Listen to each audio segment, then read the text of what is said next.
thinking already. Some of it's quite eye-opening, but we're working around it and we're understanding what the government's trying to achieve with these changes and how we implement them best for you guys. So thank you very much, Michael and Kathy, for joining us and organising this night. It's really, really fabulous to get all the information direct from you. We will have a recording of it at the end of the night. And as we go through, there will be the ability to ask questions, but as we go through each topic, it's probably best to refrain and hold back, or, you know, you can use the chat with questions, just so that we can get through as much of the information as possible. But we really appreciate you all joining us, and lovely to see you on screens. And I'll pass it over to Kathy and Michael. Okay, thank you very much, Dee. That's lovely. Yes, it will be myself, Kathy DeRosa, and Michael Carolyn. We both work for REINSW in the training department, and we'll be going through the presentation tonight, just going over some of the changes that have come about from the 19th of May with the Residential Tenancies Act reforms, the RTA reforms, as they're known. As Dee was saying, yeah, if you have any questions, we probably will get to them. And what we found is during these sessions that most questions get answered through the evening. But if you like, whilst we're doing the presentation, you can add your quick questions into the chat, and one of us will be able to get back to you as soon as possible to answer. And again, as I said, we'll probably answer most of the queries that you have as we go along. Yep. Okay? We're here to help you, and as I said, and as Kathy has already said, Dee and the whole team at Uther, they know exactly what they're doing. They're part of REI, and they've already been trained in a lot of this. So this is all about information for you guys, and don't panic. It's all good stuff. So yes, there's changes. Yes, there's things that we need to do. But it's just stuff. It starts with SH and ends in a couple of other letters. But when the D and Steph and any of the team ask you as landlords for information, it's not being picky or nosy or anything. It's just fulfilling the obligations of the legislation, and they're over it, and we're here to help you, guide you through. Kathy, you might mention, I think everyone's getting a copy of this. Yep. Yes, that's true. So hopefully tonight we'll go for about 2.5 hours. It does vary depending on questions and whether Michael and I speak quickly or slowly.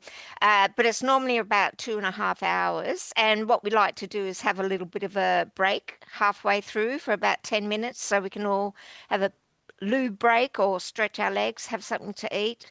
Yeah, so we'll be starting off in a second, and as I said, with the questions, you can either wait until the end, but as I said, most of the time it'll be answered within the presentation, or you can just pop them in the chat as we're going.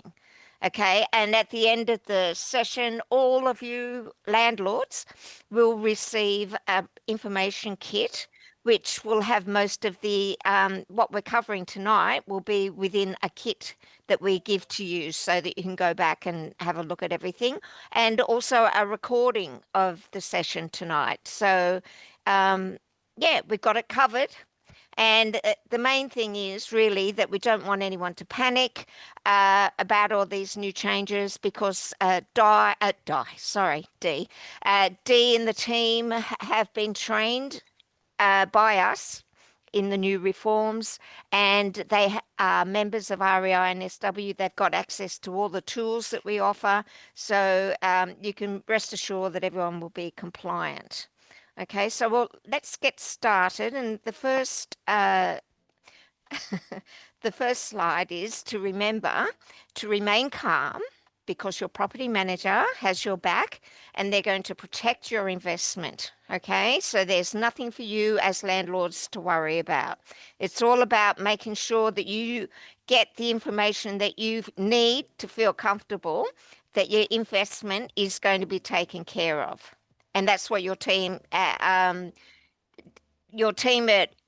Uther and Son will be doing. They'll be looking after your investment to very high standard.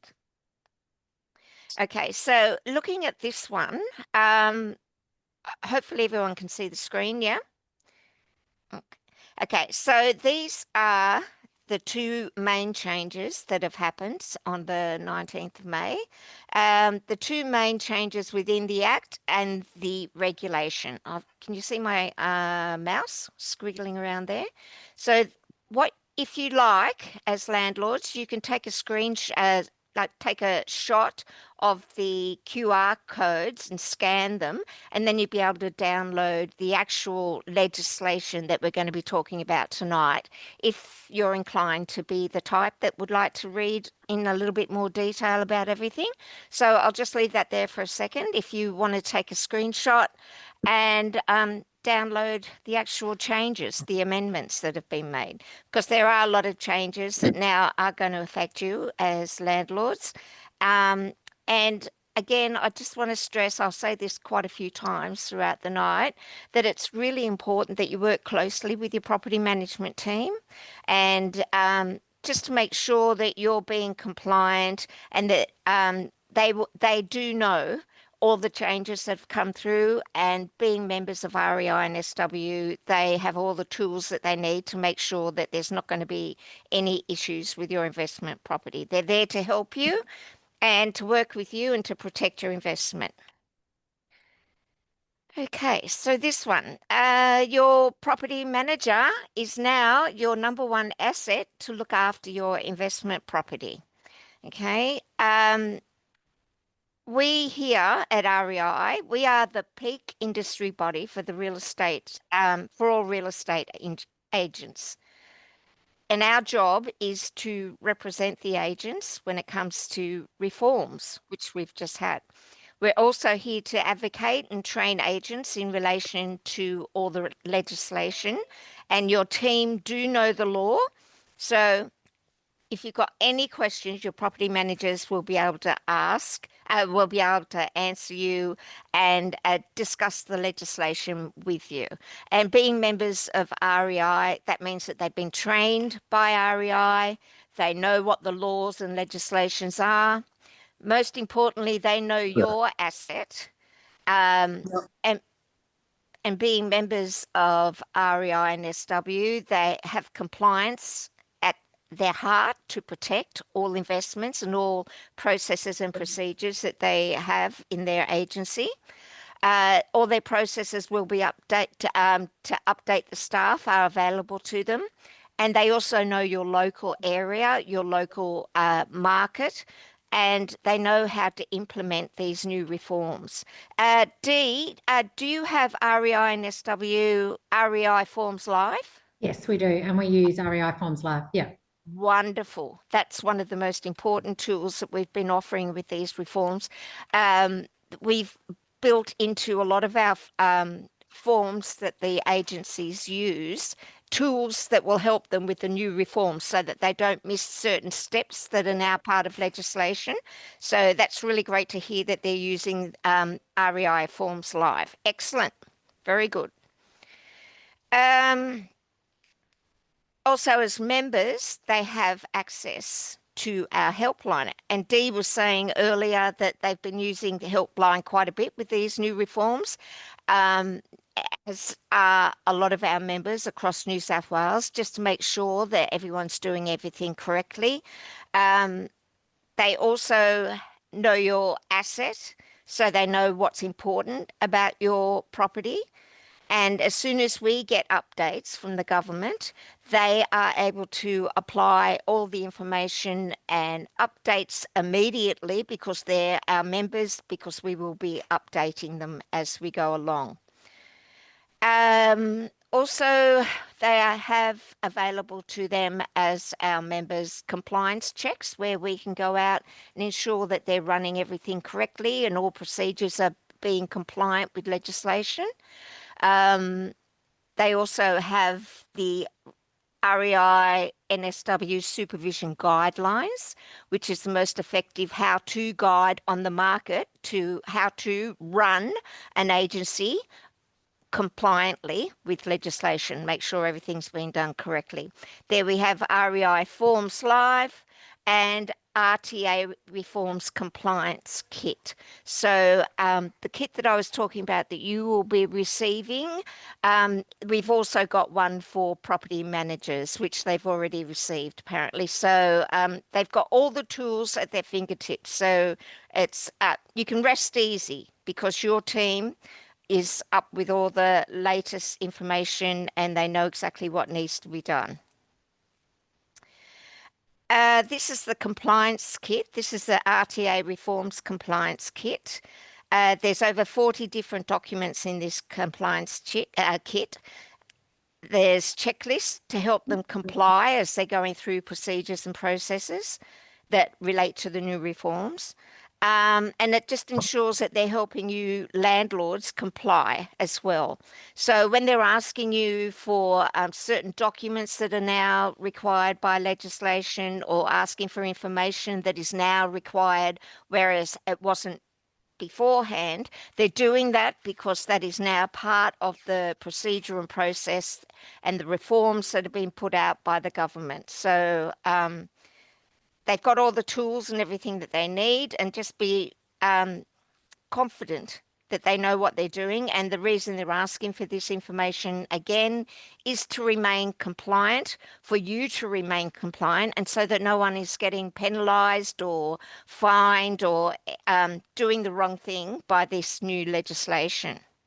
So your kit, within about 72 hours from tonight's session, your team will send out an information kit for specially designed for landlords, an information kit that's going to give you an oversight into the reforms and information that we're actually going to go through tonight with the presentation.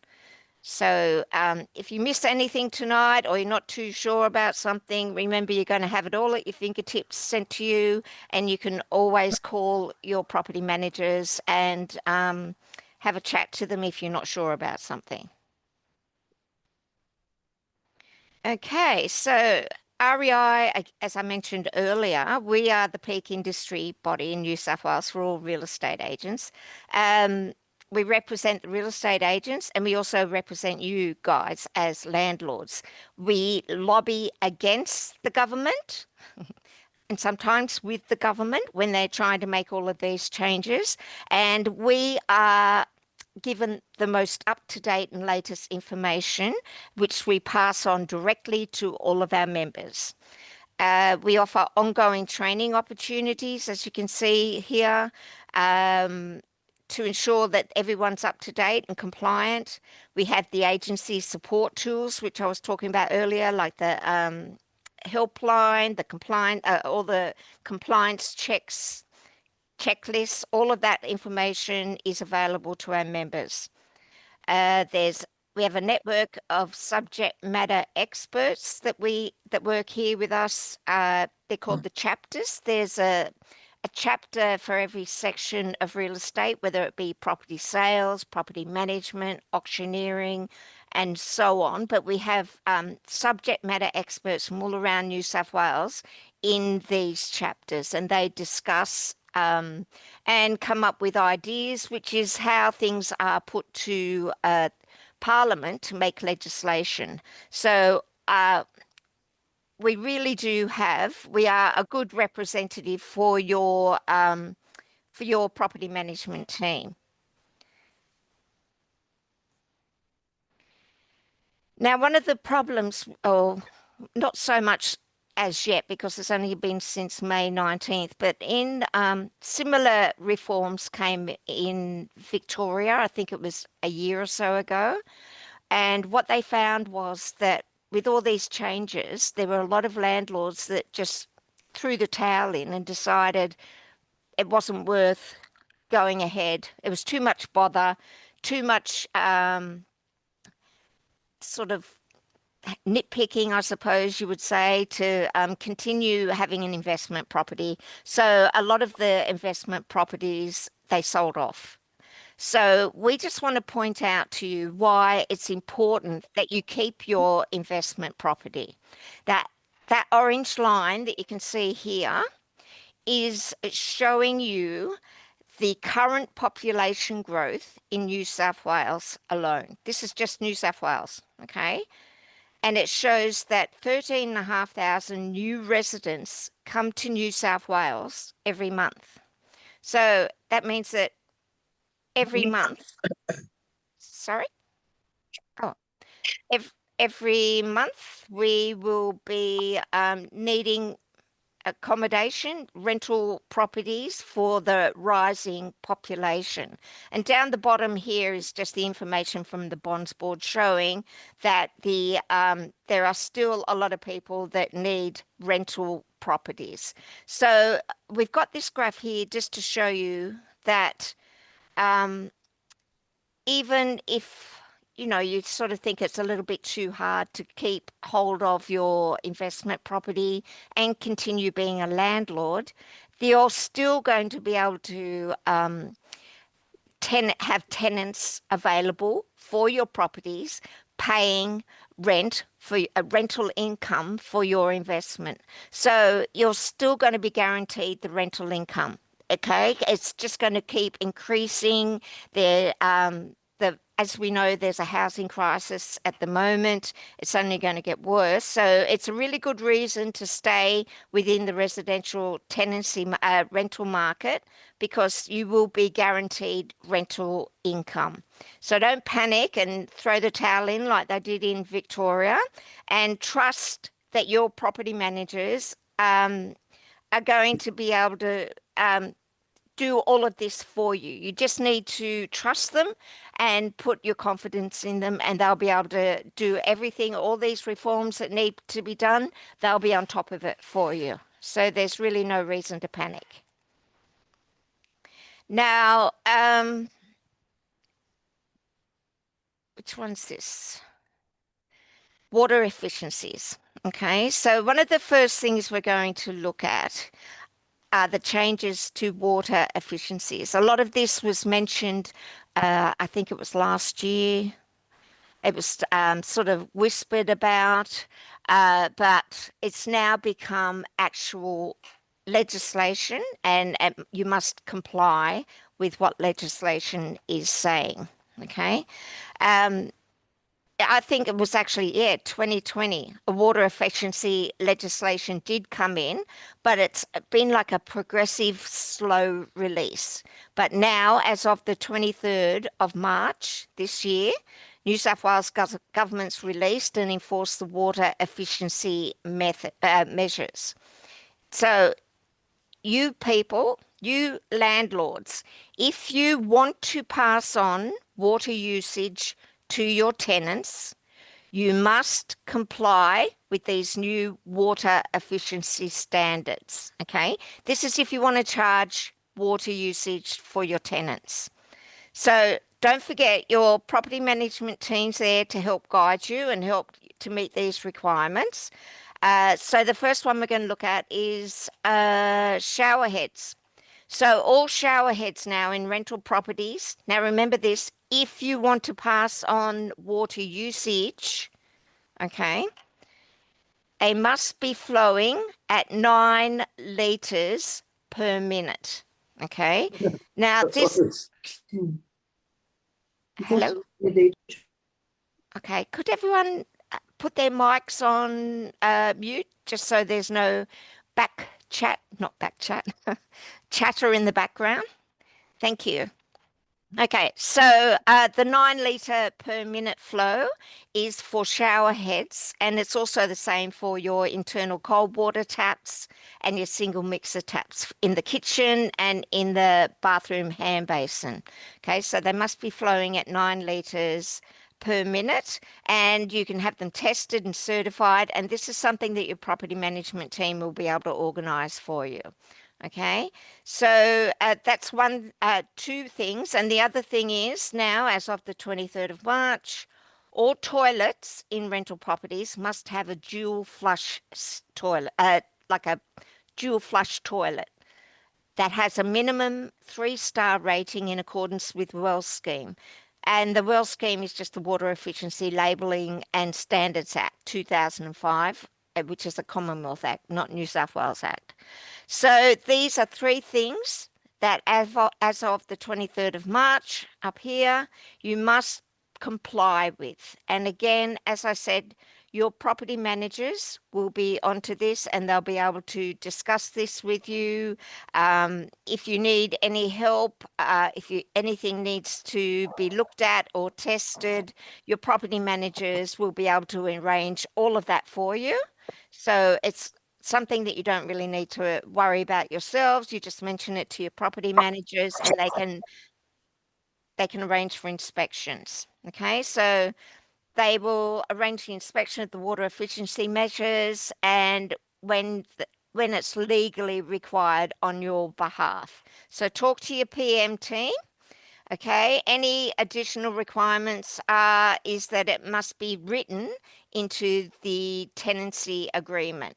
The property must also have a single water meter for the individual properties. So if you've got two properties running, or like in an apartment, say, I live in an apartment complex and I don't pay for water usage because they can't actually measure the water usage from each apartment. So if the property has a single water meter for that individual property and you meet these 3 water efficiency requirements, you can go ahead and charge your tenant for water.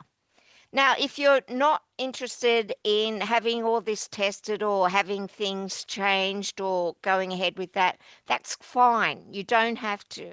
It just means that you can't charge your tenant for water usage. So that's the main thing to remember as landlords going away from this section. A landlord can't charge a tenant for water usage if the property doesn't meet the water efficiency measures, which were those 3 things: the dual flush toilet, 9 litres flow per minute for basin taps, and the shower head.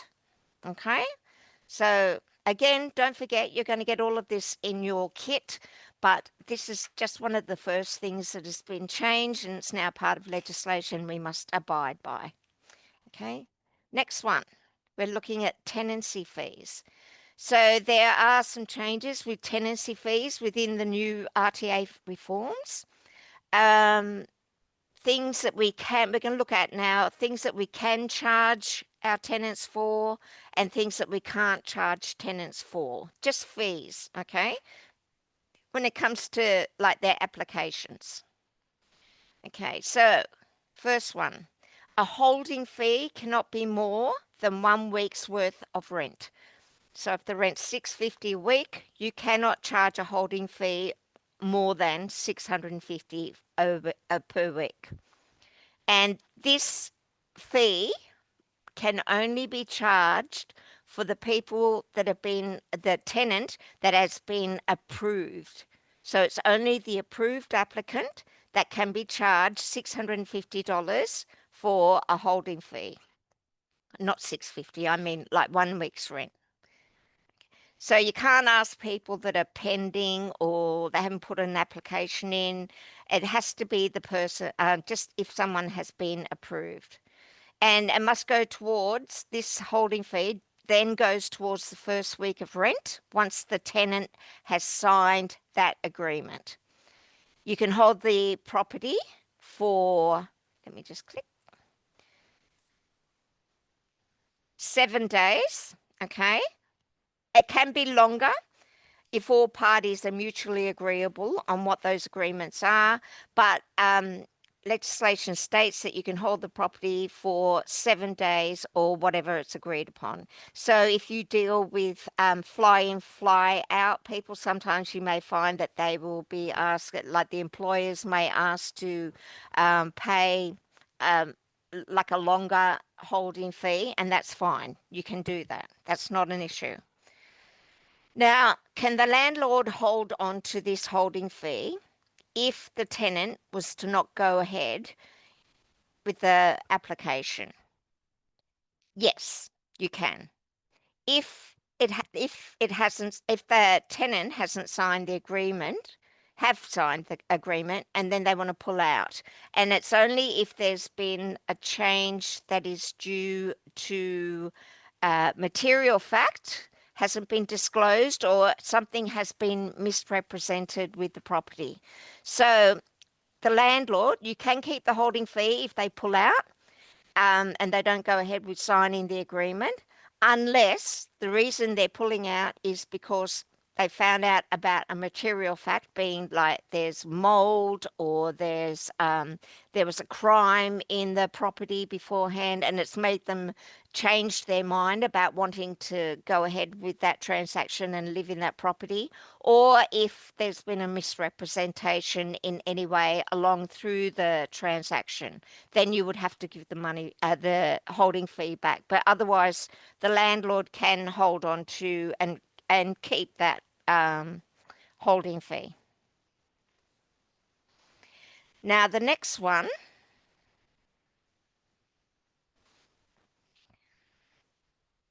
bond. Sorry, I clicked past it. Fees payable, no more than 4 weeks rent. It's always been 4 weeks rent, but there have been cases where people have been able to say, well, I want 6 weeks rent for bond. And this is no longer compliant with the new legislation. So it cannot be any more than 4 weeks rent. Okay. And fees payable for rent in advance cannot be any more than 2 weeks rent in advance. Okay. Your PM, your property manager, and an authorization for holding amounts after month end. If you want to hold on to this money, PMs will have policies and procedures in place on how to manage this moving forward. But if they want to pay 6 months in advance, that's fine. It's between you and your property management team. And as I said, they'll have ways of procedures and processes in their agency to do this, to have the money paid in advance. If you were to, as a landlord, don't forget, if you were to take that money and hold that 6 month as a lump sum in advance, just remember, if there was anything to go wrong with this tenancy agreement, or if the tenant wants to move out, then you as the landlord, you'd be liable to pay back any outstanding rent that is owed out of that 6 months. Okay, but that's still something that you can do. So if someone wants to pay 6 months in advance, or maybe even 12 months in advance, that's fine. It's something that you work out with your property manager, as they'll have processes and procedures in place for that transaction. Other areas that we can and cannot charge for when it comes to your tenancy and your investment property are that you cannot charge for a background check on an applicant. You cannot charge for showing your property. Now, this would have been like in some instances when it was after hours, or if it was like a weekend showing, like doing like a private inspection for someone. There have been instances where people have charged for their time. And this is something that you can no longer do because, again, it's part of the new reforms and it's part of legislation and you must comply with it. You cannot charge for preparing or filling out a tenancy agreement for one of your applicants.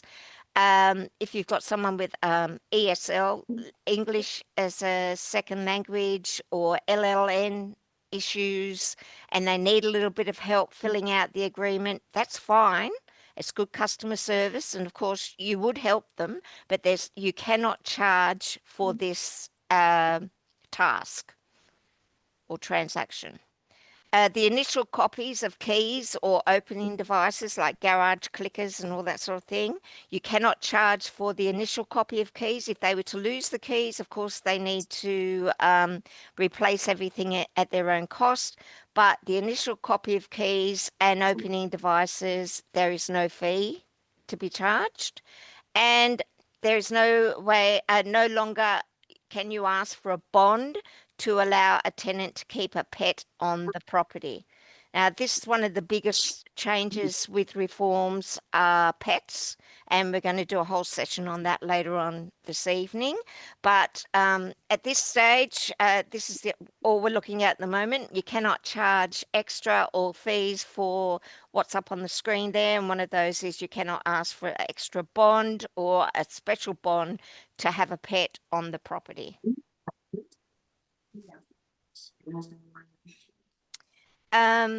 One thing is that now with the reforms, you must be able to offer one method for your tenant to pay rent where it doesn't incur an additional cost.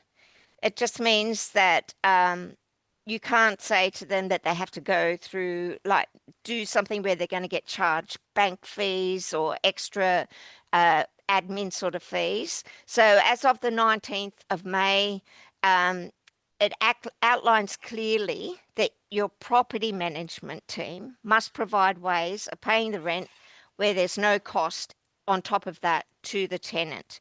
And the two ways of paying rent for free are just your normal bank transfer, which is pretty much the way the majority of people do it, or through CentrePay. So again, this is something that your team will make sure that there is within the form on the tenancy agreement, that there is enough, what's the word I'm thinking of? That there is a way that the tenants, you've offered them at least one method to pay their rent that's not going to incur an additional cost. On our Forms Live that we were talking about earlier, the tenancy agreement, we now make sure that our agreements are compliant, and we have the obligation in there when it comes to prescribed ways of fees or free paying of rent. It's all within the forms. So again, this is going to ensure that your property management team, because they're REI members, they will be ensuring that they're compliant with legislation, because that will be on the actual document that they're completing. Now, if your tenant wants to pay by credit card, they're going to be charged fees, but that's on them. Okay, there is a charge associated with using a credit card, obviously. Then if that's the case and they want to do that, that's fine, but they incur that fee. They have to pay that fee themselves. But as long as you have offered at least one method where there is no fee, you will be compliant. And again, your property management team will be making sure that that's the case. Because this is what could happen. Individual penalties from the Act, in Section 35 of the Act, the penalty maximum that you can be fined for not offering the rent fee-free rent would be $5,500. So just keep these fines and penalty notices in mind as we go through tonight, because some of them will apply to landlords now. And the reason that your property management team is asking for information, or you might seem that it think that it seems a bit difficult, the things they're asking you to do. They're asking you to do it because that's what the government wants. And if it's not done, there are fines and penalties in place. Okay, now we're going to have a look at rent increases. Okay, so sorry, someone just got out of the lift. So rent increases. From the day that they from the day they moved in, you cannot increase rent for 12 months. Okay, so this is something that's sort of been around again. This was coming in for a while, but now with these new reforms, it's part of legislation, and there are fines and penalties that will happen if this legislation is breached in any way. Okay, so that just means that if someone was to sign a 6-month lease for your property, and then they re-sign again, they want to re-sign after the first 6 months, you cannot increase their rent that first time when they're re-signing. You have to wait for 12 months before you can increase their rent. Okay. So it used to be before that if someone was to sign a 6-month lease, then the 6 months is up and they say, I want to stay on, I want to sign another 6 months, you could increase the rent. But now, no matter what the term of the lease is, it must be 12 months before there's any increase to the property. Okay. Again, trust your PM, trust your property manager.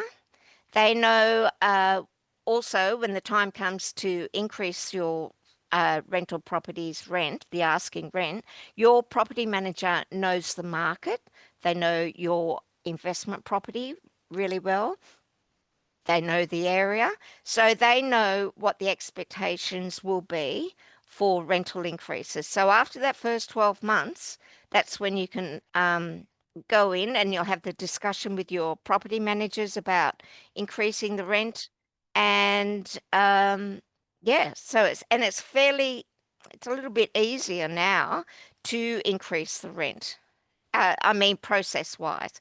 Before there used to be, I'll just show you the next one. In the old residential tenancy agreement, there was a section when they filled it out that would have that you would increase the rent at X amount on such a date. Okay, so don't be alarmed when you see the new residential tenancy agreement because it's not in there anymore. It doesn't have to be written into the lease. All you need to do now is after the tenant's been in the property for 12 months, you can your property manager will probably speak to you and ask what your expectations are and what they think the market is doing at the moment. You just need to give your tenant 60 days notice after the first 12 months that they've been there, and just let them know that in 60 days we'll be increasing the rent to X amount. Okay? No longer does it have to be written into the lease. Again, this is because government has says so. So Section 41 of the Act, and this applies to landlords and agents. So if this was to be breached, the maximum penalty would be $2,200. So again, your property management team is just trying to do the right thing so that no one's getting fined and penalised. Okay, new. Children, yesterday's in the parliamentary record.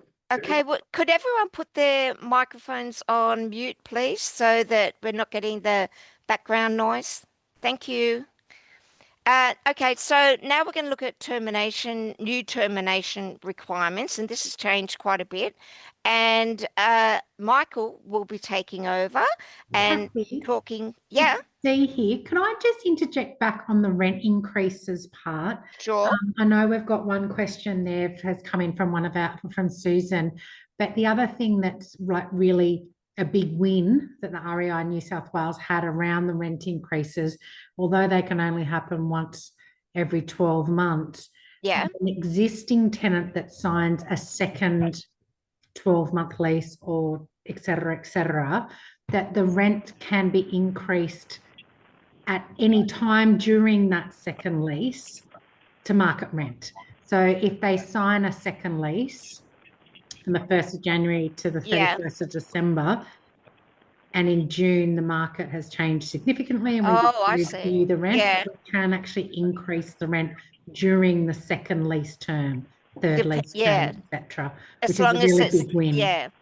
And you can only increase it the once during that 12 months as well. Still once during the 12 months, but irrespective of being on a fixed term second lease, we can now increase it to market rent during that for the clients. Yeah, very good point. Exactly. Thank you, Dee. And again, the most important thing is the numbers, as Dee would know, 60 days. So that's still the normal process. Yeah.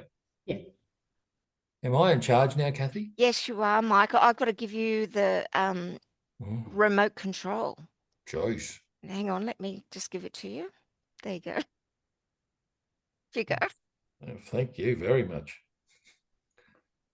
Okay. Termination requirements. Sorry, Few of these I are just ask about the rent increase. You said if you have a 2-year fixed term lease, after 12 months, you can increase the rent? that's correct, with a 60 days notice. Yep. So I mean, in the second year, after 12 months, you can increase the rent. Yep. Okay, thank you. Yep. And again, Only once a year, though.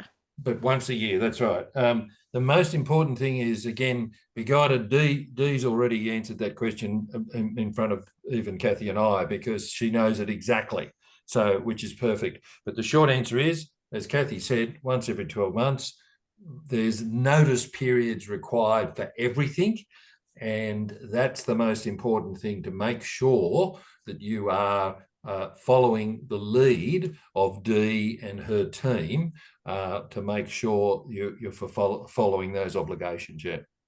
Takes a 6-month lease and does not renew, and the market has shifted. Can you? But again, can you advertise it? So again, it goes with the property. So once every, as it is in Queensland, it's only once every 12 months in Queensland as well. Okay. So again, next little topic we've got is in relation to these termination requirements. Now, there we go, rightio. That's Perfect. you. Yep. That's me. Thank you very much. Trust your PM team. Oh, look at that. Isn't that lovely? There's a few changes in relation to termination notices, and some of these we're going to have a look at right now. So what they call the no grounds termination has been abolished. There's got to be a reason for everything. Okay. Sorry, if the tenant changes, sorry, Dee, what was that one? If the tenant changes, you can advertise higher. Yeah. Yeah. Yeah. That's right. So again, changes there in relation to overview of changes. So abolition of no grounds. So you can't have no grounds. You've got to have a reason. Abolition of end of what they call fixed term terminations. So there's got to be a reason, and we're going to go through some of these for you. Introduction of what they call prescribed reasons or grounds for termination. New termination notice periods.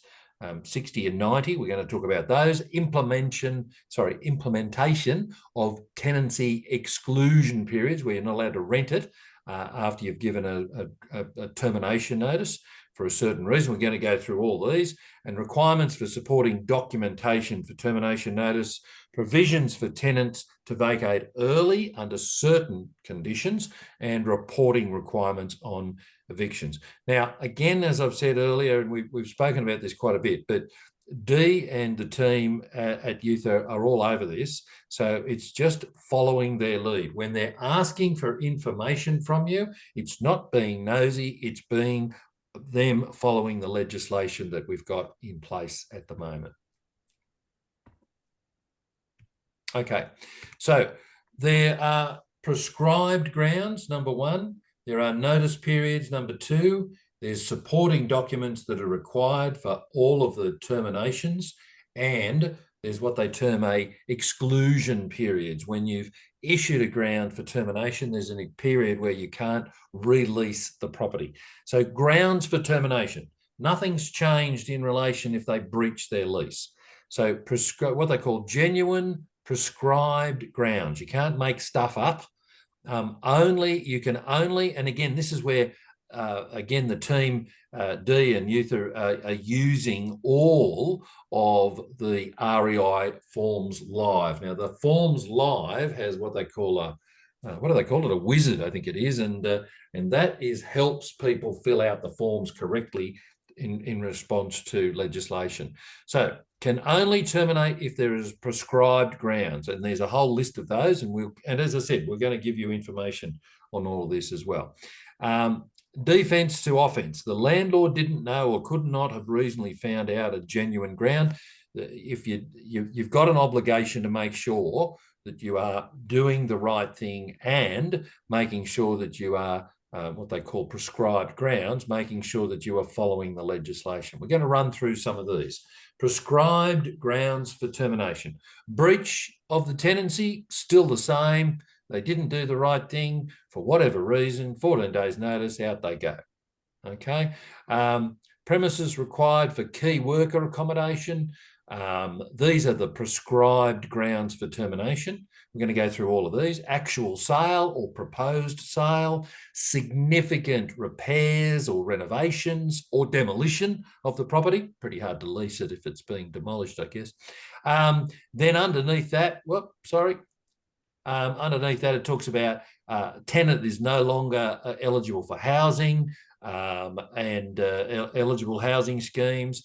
The premises is no longer being used as a rented premises for at least 12 months. So again, we're going to talk about what they call a relevant person, immediate family and those sort of things. And I beg your pardon. And then casual employee, any of those. Landlords must provide a valid, prescribed, written into the agreements for termination, and it applies to all our leases.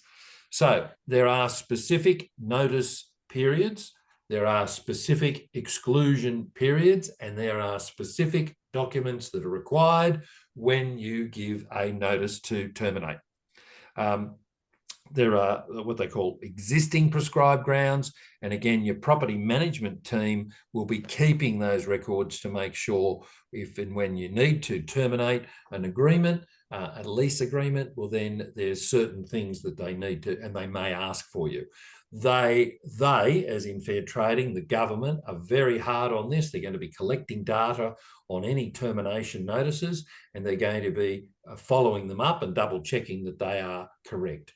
If they find that there is something that was not issued correctly, they will and do have the ability to fine individuals as well as companies and corporations as well. So that is, it's an offence for a landlord or an agent to issue a termination notice where the ground was not genuine, and that's why there's evidence required. Same thing here, notice periods. The tenant breached the lease. Short answer is it's still the same thing. They didn't pay their rent on time, and that's been consistent, 14 days notice. The premises has been sold. The answer is still the same thing. It's 30 days notice after unconditional exchange of contracts.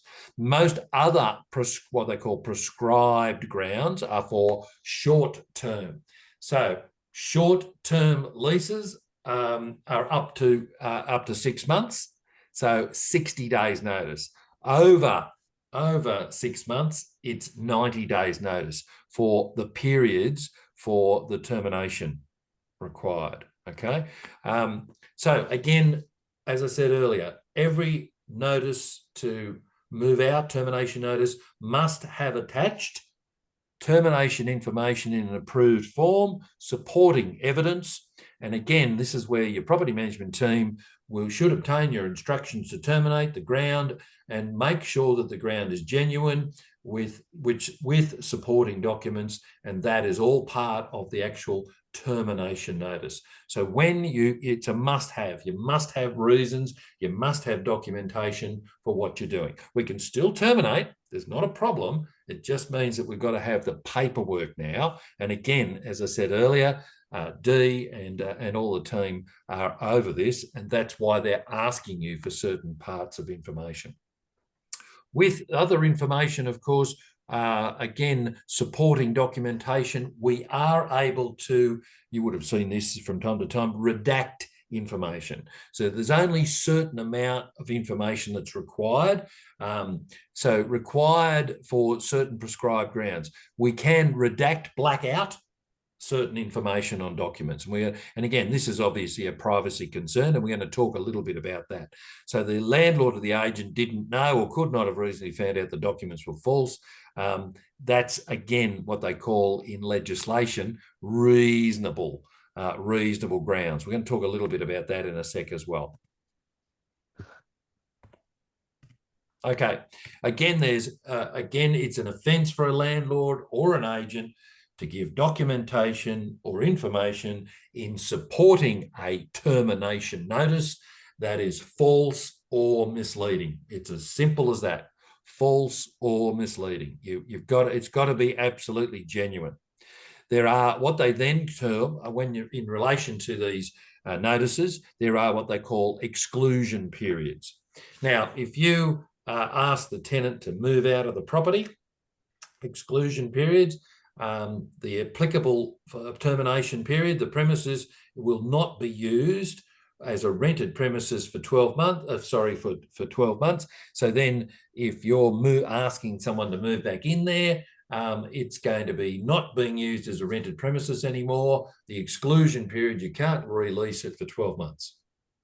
Okay, if it's going to be demolished, listed for sale, or the landlord or their family intends to move into the property, it's an exclusion period of 6 months. The premises are undergoing significant repairs or renovation, and again, the word significant comes into play. It's a maximum of 4 weeks is the exclusion period. That means you can't release the property for 12 months, 6 months, 4 weeks. All remaining prescribed grounds for termination, there's no prohibition to actually releasing. So if they breach the lease, there's no, you can release it straight away. Sort of. So they've pretty much done that, Michael, haven't they? So that it deters people from lying or saying, I want this tenant out. I'm just going to say X, Y, Z. If you do that, there is an exclusion period and you can't re-rent it for X amount of time. So it would deter people from doing the wrong thing. Yeah, exactly. Yeah. But having said that, and as you rightly said, there's still 13,000 people coming into New South Wales. And so we're still, and we've got rentals, as we all know, the rental market is still very tight. And the dollars that we're getting for rental properties is good. This is just paperwork. This is just simply more paperwork. So your poor property management team, Dee and everyone else, the reason they've all got hair like mine is that they are running businesses. But it's simply because there's just paperwork. And again, genuine paperwork, asking for information, filling out the forms, using forms live, there won't be a problem. There's not a problem in the world, okay? But again, they're going to be there to guide you and help you, okay? So, as I said earlier, it's an offence, and if the landlord does not notify the agent of an exclusion period, they can't shop from one agency to another, for example. They can't go from one agency to another and shop around because the exclusion period will end up being noticed. So there's some practices there. So previous practice, landlord could terminate leases with 90 days notice without stating a reason.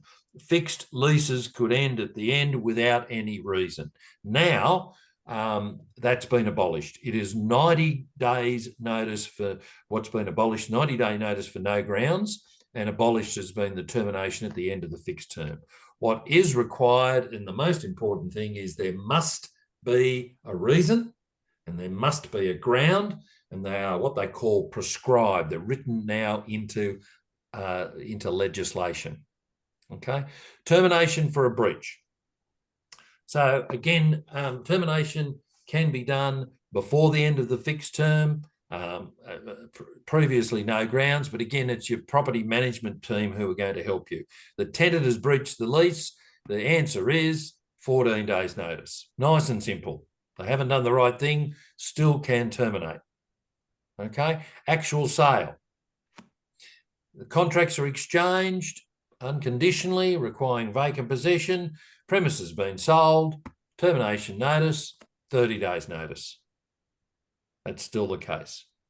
So again, in relation to actual sale, there is what they call a termination information statement. Again, as Kathy said at the very beginning, all of you will get a copy of these slides and the video as well, but you'll also, via your team at Uther, will be able to get all of this information in relation to supporting documents. So in relation to actual sale, it goes through there, copy of the contract, or more likely what's going to happen, it'll be a written statement from the vendor's solicitor.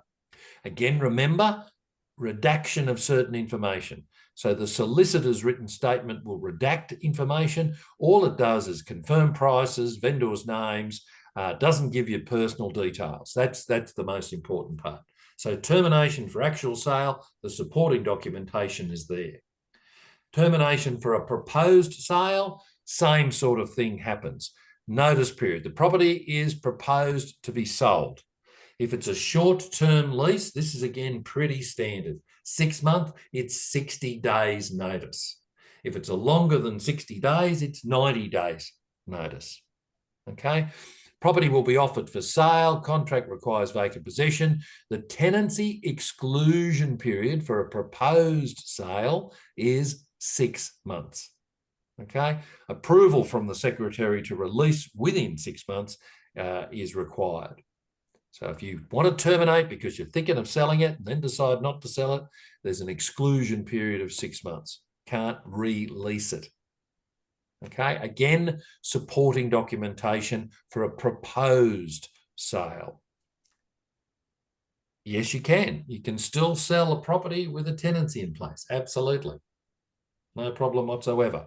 That'll be a lease or a contract subject to the existing, and that lease will form part of the contract. Yeah. The only thing that's really changed, would you agree, Michael, is the evidence. You just have to show that it's genuine, and your property managers or the team will be asking for this. I'm moving the mouse. Sorry, Michael. The supporting documents that the tenant can have access to, and that's why you redact all the sensitive information, because sensitive stuff. But it's got to be proven that you're not just bunging it on and saying, I'm going to sell the property, you've got to move out. You've got to show that you really are selling the property. And that's where the, as I said, the no grounds is no longer applicable. That's the main one that changed. Yeah. That's right. You've got to have a reason for everything. The reason for everything is then supported in your termination notice, whether it's a proposed sale, actual sale. We're going to talk about another one there. And that's why, as Kathy rightly said, there's parts of the information about the sale price and all that sort of stuff. They don't need to know that. It's just information. So you black that out. But as I said earlier, more than likely, agency agreement, there's a list in here. And again, your team at Uther and Dee and everyone, they've got information there to be able to follow the dots to help you with the whole process. And that's why they're going to be asking things from you. Yes, you can. The contract has to subject. Yeah, that's right. Yeah, that's pretty straightforward. Yep, correct. When Uther and Son property. Yeah, that's right. Yeah. Uther and Son. I beg your pardon. Uther and Son. Uther and Sorry, I don't want everyone to forget the beautiful Cynthia. There's a son. No. Oh, I apologise. Hi, Cynthia. I apologise. Just poor, I'm not very good with the computer at the best of times. So, yeah. She's the sunshine part of Uther and Son. Oh, isn't that lovely? Good to have some sunshine. Significant repairs. And again, this is all about, you can't have no grounds. Everything's got to have a reason. And again, this is where you've got all the information through REI Forms Live. So you've got to have a reason for your, if you're going to do significant repairs, again, short-term leases, up to 6 months, 60 days notice required for termination because of renovations. 90 days for fixed term if it's longer than 6 months. Significant renovations or repairs require vacant possession. The works planned to commence within 2 months of termination. The exclusion period for those significant repairs or renovations, 4 weeks. If you want to go if you lease it within 4 weeks, you've actually got to go to Fair Trading and get their approval. Now, again, the documents, as I said before, what is significant? Renovations, 63 of the Act, reasonable state of repair. It goes through a little bit of this, but remember, as a landlord, you must repair and maintain your property. There's a legal obligation in relation to that.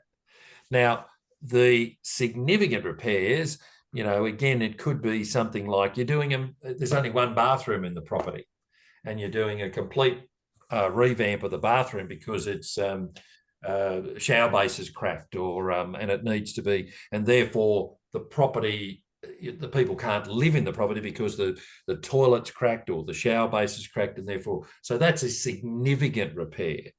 Okay, and that may require people to move out because of that. If there's 2 bathrooms, for example, maybe you don't have to, and there's some talking from there. So again, renovations or repairs, remember, as a landlord, you've still got an obligation to maintain and repair the property that you have on offer. There's those obligations that you've got to make sure that the property's in good order.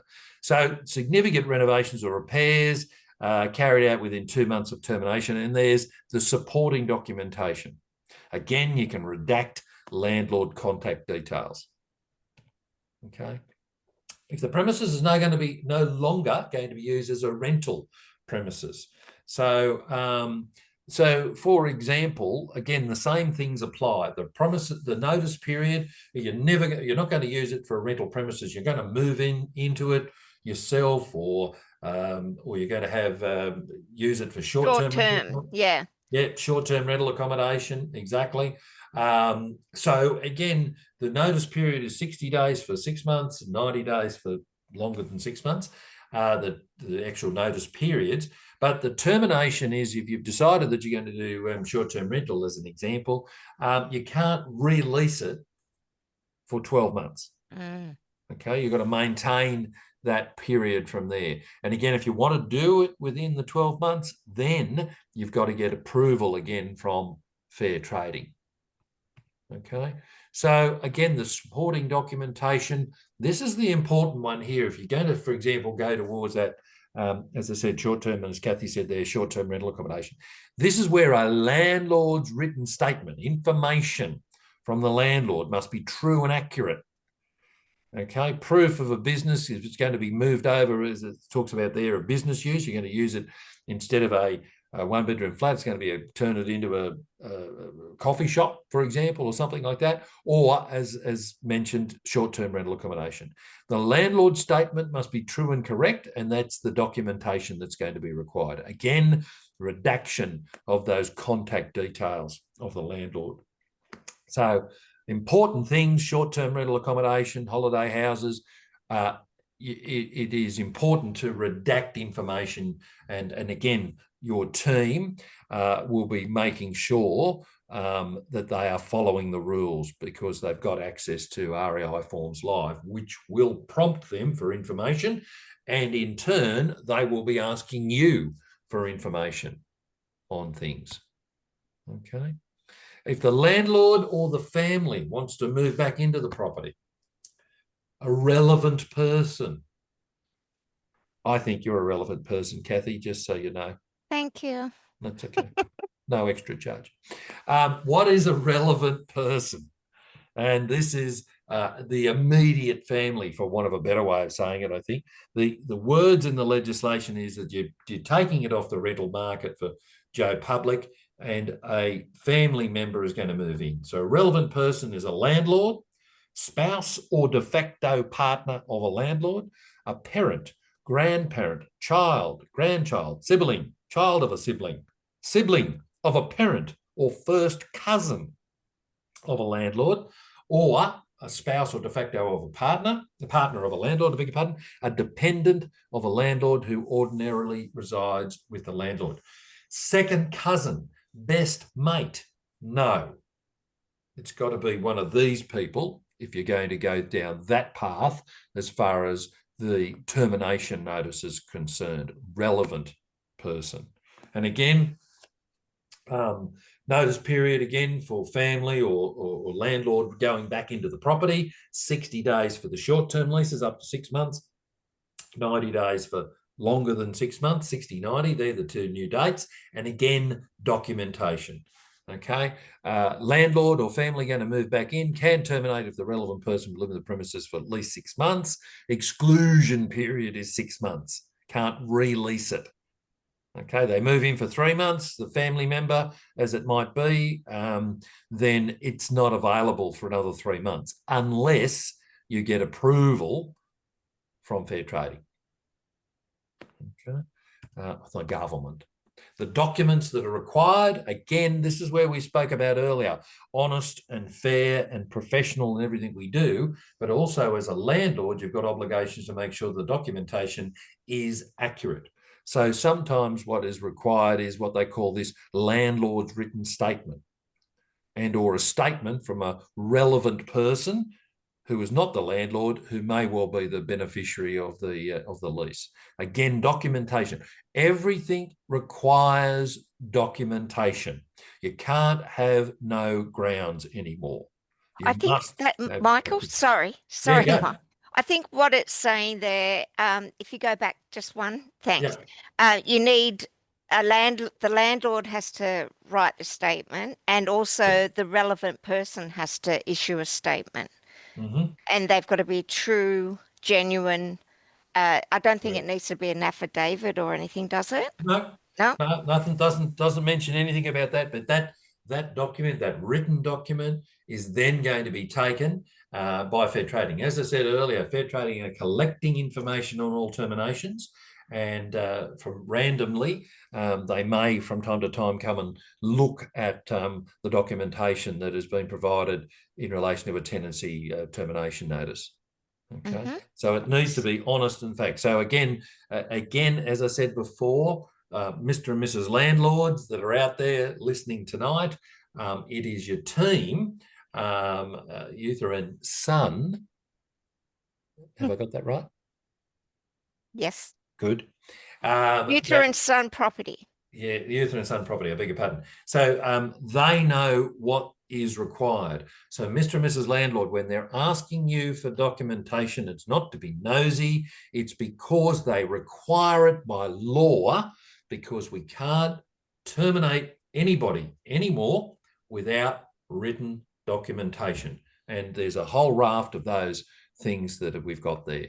Again, we can redact information, black out information, so that it's nice and fair for landlords and all there.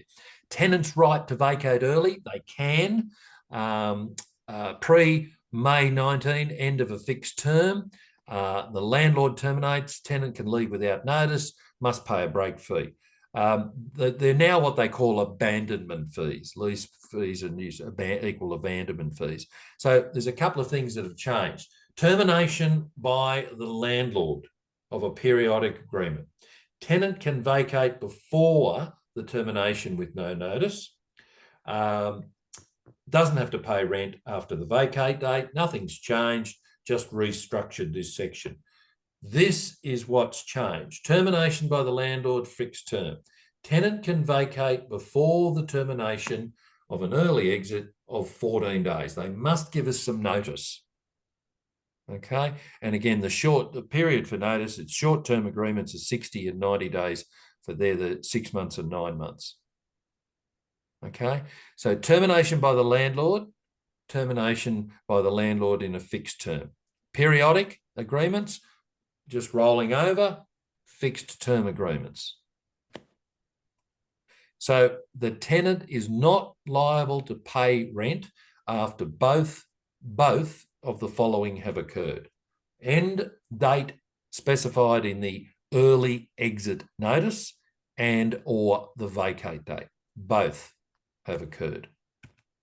Okay. As I said earlier, so really simply, fair trading are going to collect all of the eviction data. I was at a strata conference yesterday, and Mr. Abdi, the commissioner for fair trading, spoke, and they are going to be analysing all data much more closely.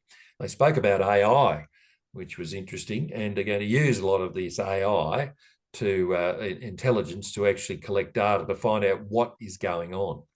So the Secretary must publish eviction data annually. That's what's going to happen. And that is where they're going to end up working on further reforms as it might be, if needed. So the eviction data, whether the notice was given, who gave the notice, if the landlord, the termination grounds and the supporting evidences. Again, they're going to analyse all of this, and that's going to come from, as I said, 1st of July onwards. There's further requirements. Your property management people will be asked to give information out to fair trading. And so that's why you must make sure, assist your property management to ensure that all the termination grounds are genuine, number one. Make sure that your property management will make sure that the records of the data they are keeping will need to go to the secretary, and that the government gives the government a better idea of termination trends, why landlords are terminating, evidence, etc., market trends. So look, the end of this all is, there's penalties, yes, big fines and all those sort of things, but it's only for the people who do the wrong thing. If you do the right thing, you're following the law, and again, as I said, Uther and Son, they know what's going on. They know how to follow it. And again, Mr. and Mrs. Landlord, they're just, when they're asking you for information, is to make sure that you are complying with the new legislation. I'm not going to run through that slide, but there are penalties for non-compliance. There are consequences. I think that'll be in their kits. That'll be in their kits. Yeah. But the most important thing is this: you can no longer terminate for no reason. You must have a reason. So no grounds, no longer. Okay, no grounds, no longer. Thank you, Michael. Thank you, Kathy. Okay. Is my camera on? Yes. Yes, it is. I think we were going to have a break halfway through, so it's 7:15. If we break now until 25 past, we'll make it 7:30, and we'll go and stretch our legs, have something to eat, have a drink, yell at the dog, whatever you need to do.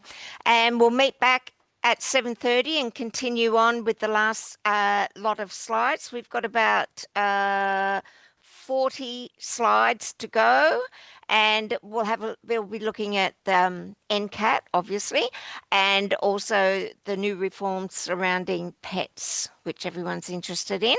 Okay, so if we all just take a little walk, have a little break, and I'll see everyone back at 7:30. Yep. Thanks, Perfect. Kathy. Thanks, Michael. Okay, worries. see you Thanks, guys. shortly. Thank you, Steph. Thank you, Dee. Thank you, ball boys. I'm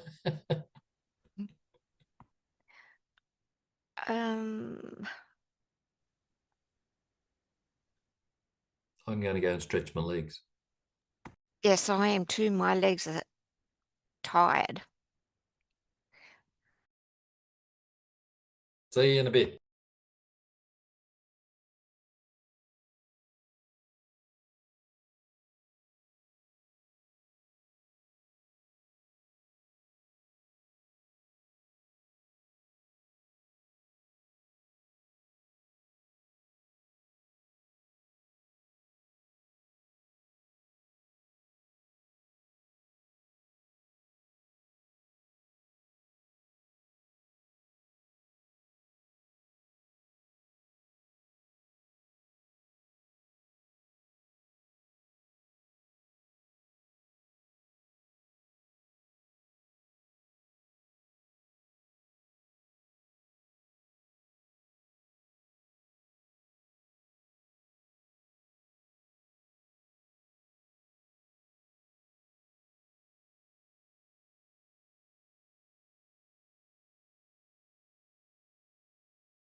the process, and getting the documents lined up. And you're right, that's exactly what's got to happen, Steph. And, Well, it's and just our hard because it job, means the poor owner, like Oh. their hands are tied because they've then got a 3-month lag time Yeah. between when that goes through and when they can start. Well, Yep. this is what they haven't thought of, obviously. And Exactly. because there's no precedence being set for most of these amendments, there's going to be like big problems that are going to have to be, they'll have to change it in the Yeah. future. And also what is not practical is the date of exclusion period counting from the termination date, not the day the tenants actually vacated the property. Yeah, So that's true. tenants could vacate within 7 3 days. months. Yeah. Then you have to wait another, 83 days, then plus the exclusion period. That's like another, 8 months. Yeah, exactly. Exactly. Cindy, And you're these right. all this will come to the forefront, and that's why they're collecting the data. I'm hoping, well, that's what we're assuming, so Well, that that's they what they've can said. see Yep. if it's going to work. Yeah. And So, look, Kathy, do you again, believe that will, like, so if they collect the data and they assess that it's not working, they can then change the legislation? How easy is that to happen? they can Well, it's legislation. regulations. Yeah. The They can act, change the act, regulations. yeah, it's the act takes an act of parliament, but the Yeah. regulations they can change overnight. Yeah. Right, got you. Yeah. Okay. Yeah. So all we've got is what we've got at the moment. And it's not been tested. Yeah. And it's not been tested. But again, with your Steph, I understand exactly. I've developed a few things myself over the years, but all you can do is follow what we've got at the moment. Correct. Mr. Yeah. Landlord, just letting you know, until we get a DA approval, This is then what we've got it to give is. them 60, 90 days on Yep. top of that, just depending on where they are. Yeah. That's just what it is. But that 69 days as a developer, that gives me a chance to get everyone organised and ready to go, and then bang, we're into it, sort of thing. Yeah, correct. So, and again, Cindy, as you rightly said, it's again just a process where we're going to go through where the 90 days. If the tenant moves, I mean, there's got to be arguments put forward. Yeah. The tenant moves out earlier, there's got to be an argument put forward. The tenant's moved out earlier, so therefore the property is vacant. Yeah. Therefore, the exclusion period should start from when it's vacant. Exactly. When we can make the submission to the secretary on behalf of our landlords. That's exactly right. Despite, And yeah, but so again, through that channel that you Yep. can ask the commissioner's permission to re-let the property, I Yep. guess. Yeah. Yeah. That's correct. But that's where Dee, Steph, and the whole team there, and you, obviously, Cynthia, is making sure we've got all the documentation from our landlords. Mr. Landlord, I want this. Why do you need that for? Well, it's because the bloody legislation asks us. Yeah. Sort of thing. Yeah. We That's better a get technical started, term. I think. Go. Yeah. Sorry. Lovely chat, though. Mm. Okay, so hopefully everyone's back. Now we're going to have a look at NCAT. And for those that aren't sure, NCAT stands for the New South Wales Civil Administration Tribunal, which is where we have all of our sort of disputes and everything heard. So the reason we're going to talk about NCAT is because with all of these reforms, and that's what we were just talking about, I was going to say off camera, like I'm an actress or something. We were just talking about I think all you're an actress, Kathy. all the foibles and issues that are going to come about with all these reforms, and how it's going to really cause a bit of a backlog at NCAT when people are going there to have their disputes heard. Whoops, sorry, that went fast. Sorry. There we are. Sorry. So we'll have a look and see what we're talking about here. And one of the things that we sort of want to start pushing now is maybe the best way to go is more in the way of mediation rather than just jumping straight on and going taking disputes to NCAT. Anyway, we'll have a look at that in a tick. Okay. So now NCAT have got 3 things that they've got to consider when they're hearing disputes or and making their decisions. Okay, they've got to consider whether the termination was genuine. So number 1, we've talked about this already with Michael. Make sure that you have all the documents, all the evidence that your property managers are asking you for, just so that if anything does go to NCAT, you have done the right thing and you've given all the information that your property manager needs to go to NCAT and have everything heard, and then it can go forward in the correct manner.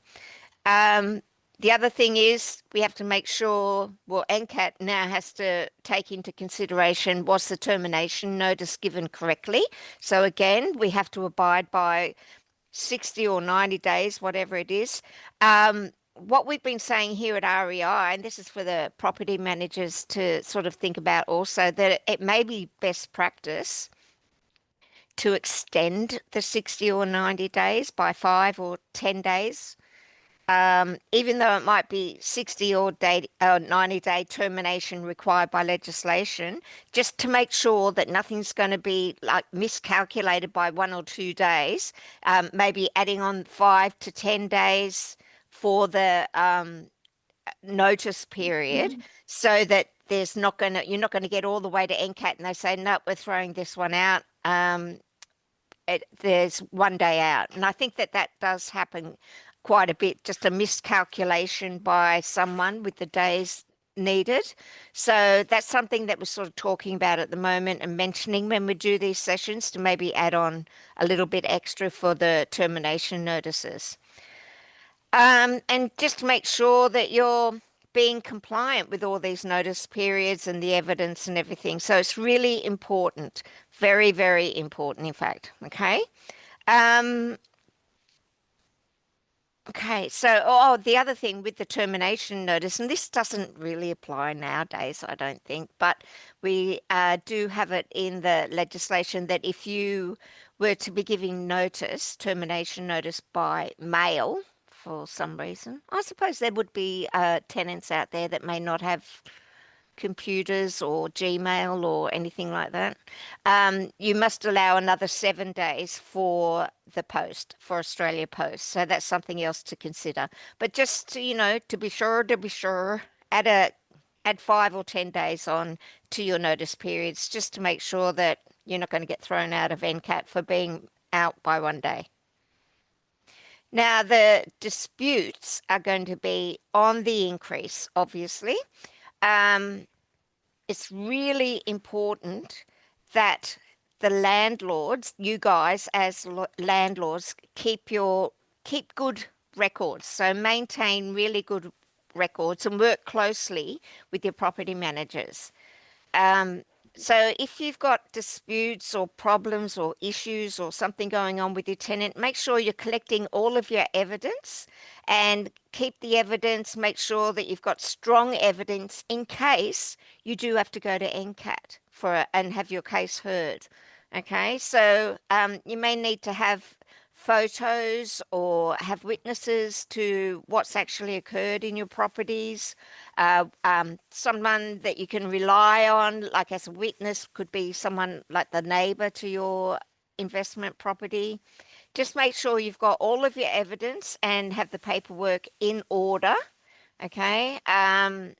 Just so, as I said, that your property management team, when they ask you for something, you'll be able to get it to them ASAP, like quickly, because it's all been collected and it's all in order.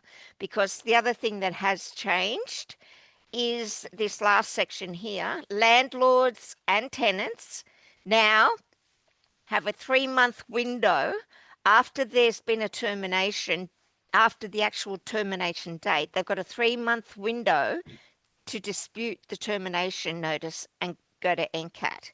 So, like, for example, if you were to say, I'm the landlord, I'm doing a big renovation, I have to terminate your tenancy, and for some reason they drive past and it's within the the exclusion period, whatever, but they've been their termination was given quite a while ago, and they see that it's been re-tenanted or something, they have got 3 months after their termination date to go to NCAT and dispute this. So we just want to make sure everyone has everything sorted and in order, so that if, again, you're going to NCAT and evidence is needed by your property manager, you've got all your paperwork in order to give to them.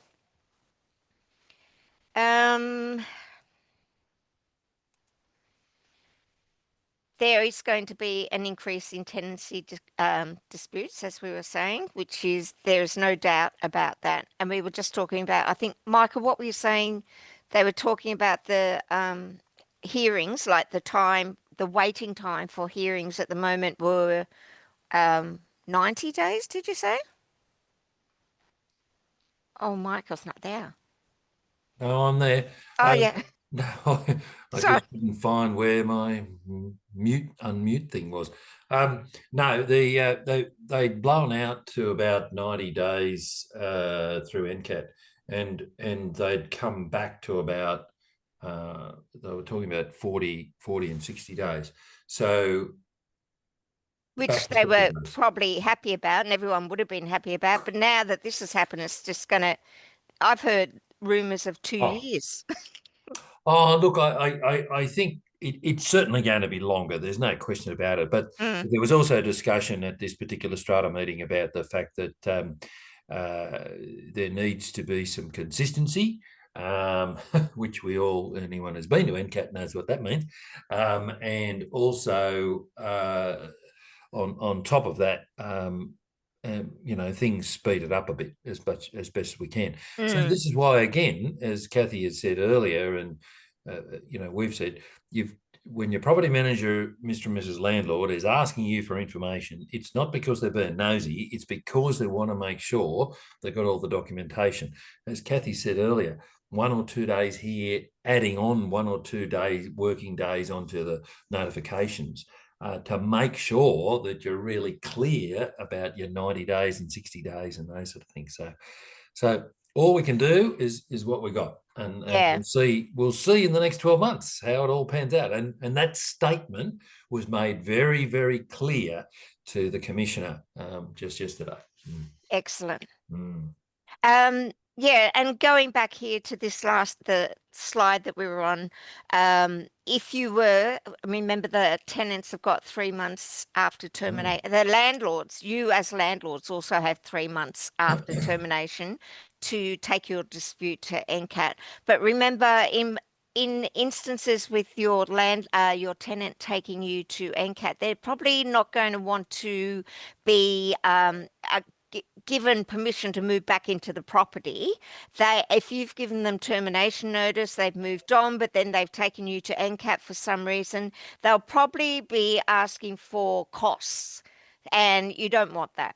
So it'd be the matter would be in relation to moving costs that they're out of pocket for, additional rent that they now have to pay, an additional bond that they had to put forward for their new property. So they'll be seeking costs, and we don't want that. So just make sure that everything's in order. So if it is going to go to NCAT, your PM, your property manager, and has all the information they need, and you've got it all in order to give it to them. Let me just move that one. Sorry. So that's what we're saying. Rather than these wait times and going through the process of going to NCAT, which can be a little bit of an ordeal, we're hoping that people will be looking more at mediation as a way to resolve disputes in the future. It's something to consider as a landlord also, rather than just say take them to NCAT, like see if there's any way that mediation can happen. So your property manager will discuss the below with you as the landlord and the tenants as well, and just explain what the process of a tribunal hearing is, all the evidence that needs to be collected, the possible outcomes. You've always got to think, well, if it goes well, this is good, but what if it goes badly? What are the outcomes if my dispute, I don't win or whatever? Once the order is made by NCAT, by the way, that is final. There's no changes, and it's probably better to resolve issues with your tenants or problems before outside of the tribunal. And again, this is where your property manager comes in. They'll be able to talk to you about all of this. They'll advise you. They'll say, well, I don't think NCAT's the correct path to take. There's other paths that we can do that are more beneficial to everyone. It's going to be quicker. So yeah, hopefully this is what we can do in the future. Something to think about. Okay, so keep personalities out of the meet. This is if you're doing mediation. It's always best, as we know, to resolve the situation before tribunal. Not all situations are best managed by NCAT. Sometimes it's just better to bring the parties together. If it's to do with rental arrears, you can come up with payment plans, or yeah, it's just about keeping personalities out of the meeting and what's best for the future. You don't want to, like if you evict them, you then will have a vacant property. So you've just got to look at all the costs on different sides. Okay. Evidence that we've been talking about. So things like the residential tenancy agreement copies. Okay, this would all be the things that you need to have like in one folder, maybe for that property. You've got a folder, it's all in nice order. Your property manager says, I need to see this, that, and the other. You can easily go to your folder and get that evidence for them. Copies of letters between the other side and the party that you are representing. Okay, this is what your property manager will be asking for. Anything like emails, evidence of phone calls that have been made, any invoices or demands for money, enforcement actions that may have been undertaken, any witness statements, stat decks or affidavits, or termination of evidence of termination, any copies of condition reports from the beginning and the end of the tenancy, chronological lists of relevant events so that you've got the dates, and this is what happened on this date, and then I received an email on this date, then I called on this date.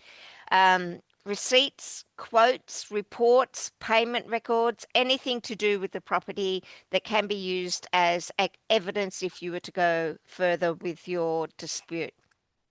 And most importantly, photographs. Photographs are the best evidence that we can use. You've got your before they moved in photos, and now look what they've done photos.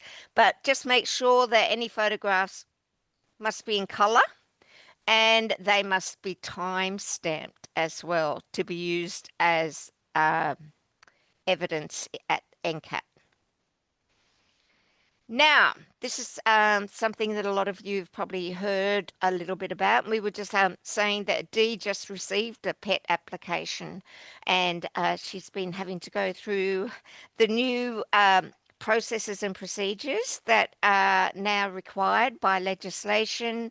And hopefully she'll be using Forms Live and all of our checklists and the RTA kit that we've given our members, so that it will make it a little bit easier for her to go ahead with the pet application.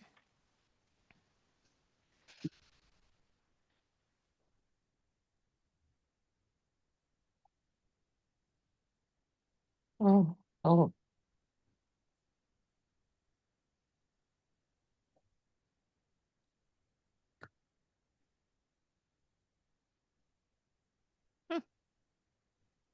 Now, I hope that this doesn't happen to one of your investment properties, but there have been major changes within the legislation around pets and what tenants' rights are, and when it comes to having pets within your rental properties.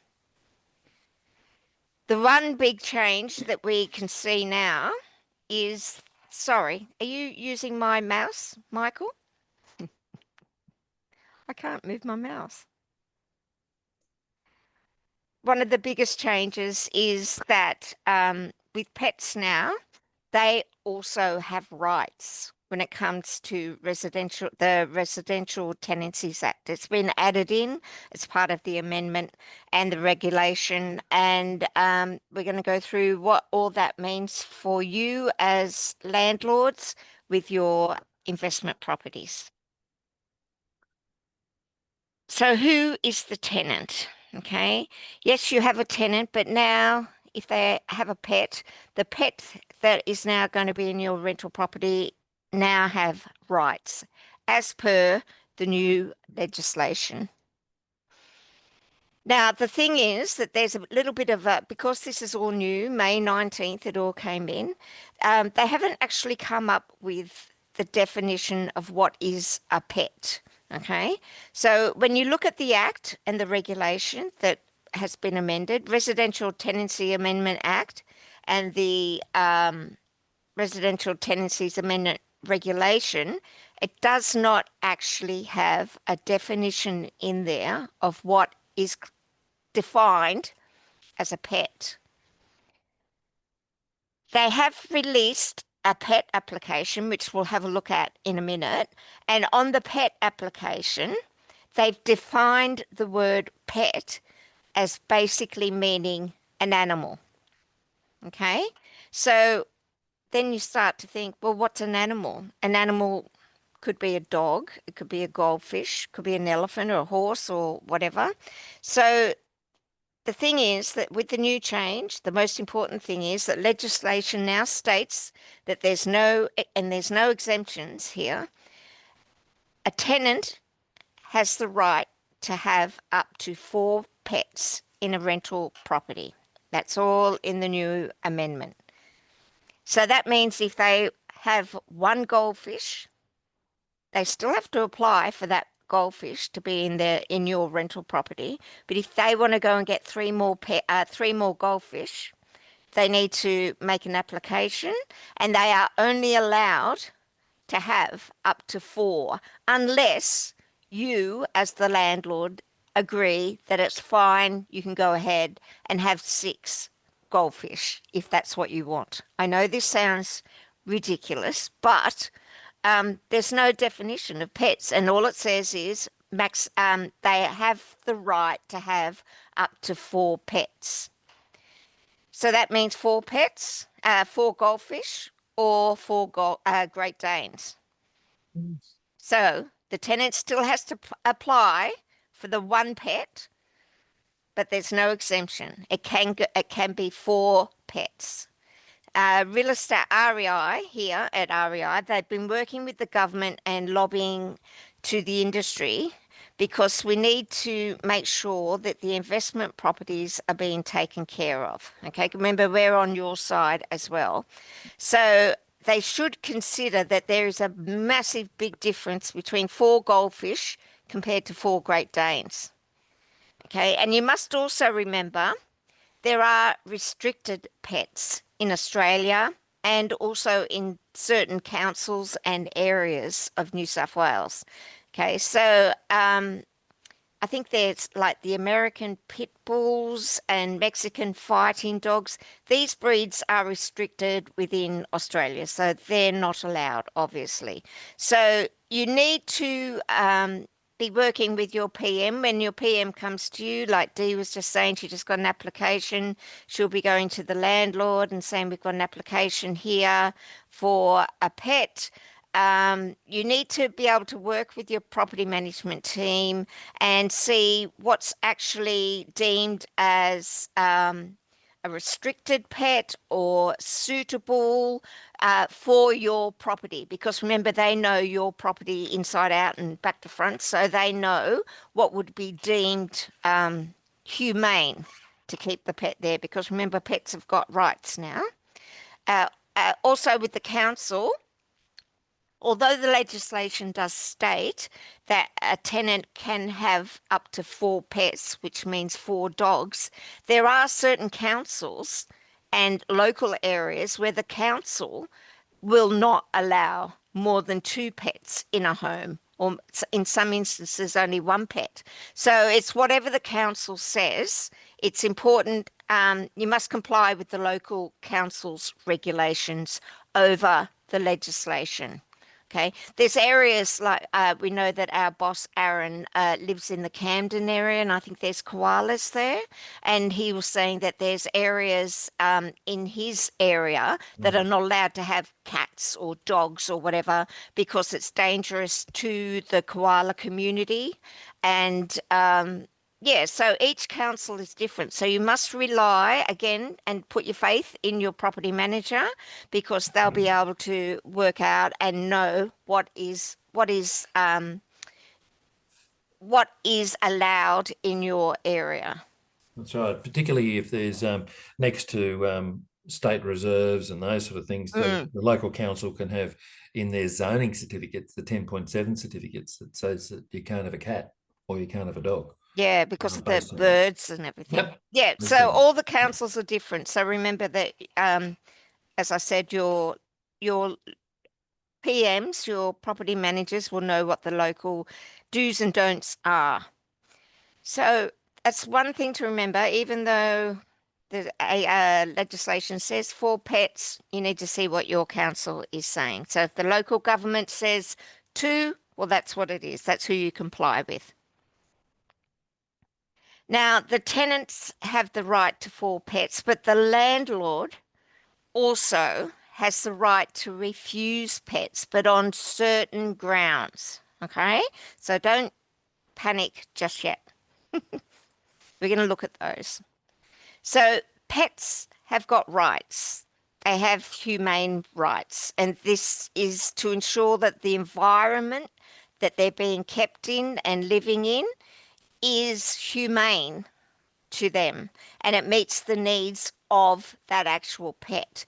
Things like fencing. If you had a house on a highway and there was no fence and someone said, I've got the right to have 4 dogs, it's not humane to have 4 dogs running around that property onto the highway and getting run over. Things like this. This is what needs to be looked at. And again, your property managers will know what to do and what's correct, and they will be able to help you with these applications when they come through. Oh, there it is. Okay. So the tenant has the right to have 4 pets, but the pet also has the right to reasonable environmental area that is commensurative to what their needs are. And this includes things like, can the animal, is there an area for them to defecate or urinate? Is there an area for them, like a larger dog, like this one in the slide? Is there an open area for that larger dog to be able to run around? So all of these things can be considered rightfully, so they should be, when someone makes this application for a pet in your property. But it has to be you have to be responsible to accommodate the tenant and the pet's right. So again, going back to the fences just quickly, if you've got no fence in your property and someone's applying to have a border collie or some dog that easily jumps fence or can get out, you are not expected to put up a fence. That's not what they're saying. What they're saying is if you've got a 3-foot fence and someone wants to move in and they've got a border collie, you do not have to change your fence. You can say, no, I decline the dog. I do not want this animal living on the property because I'm not able to accommodate for its safety. Okay. But if you've got a fence and there's palings and things missing from the back and a dog could get through the holes in the fence, you as a landlord would have to ensure that that fence is repaired so that it can accommodate the rights of that pet. Is this making sense? Yeah. Okay. So again, the rights and responsibilities, the humane environment for larger animals need more space. Although, like if someone was to come along and you've got an apartment, a 2-bedroom apartment or 1-bedroom apartment, and they say, I want this dog. Here's my dog. I think it's fairly reasonable for you to decline this dog. All right. And the tenant, remember, will have the right to take it further and go to NCAT and dispute this. But we're hoping, and because this is all very new, we are hoping that NCAT will see the, what's the word? Intelligent side to things like this, and be on the side of the landlord in instances like this. The obligations for the landlord, remember I was saying you have responsibility to accommodate the tenant's right to have the 4 pets, but also the right of the pet. And this is where you need to, again, to work closely with your property managers.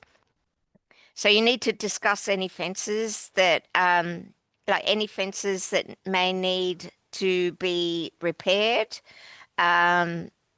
And the 3-foot fence situation, you do not have to like go ahead and put in a new fence because it's not going to be safe for the dogs or cats or whatever. It just, if the property doesn't fit the purpose of the animal, you can, and we'll come up with this in a minute, you can decline and say no to the pet. Okay, so this is what needs to be done, and this is what Dee's just been looking at.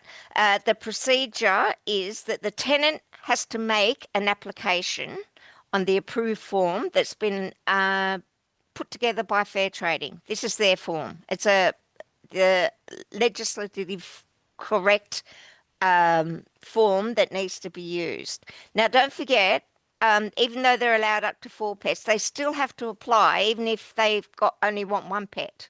Okay, any pet, you need to make an application.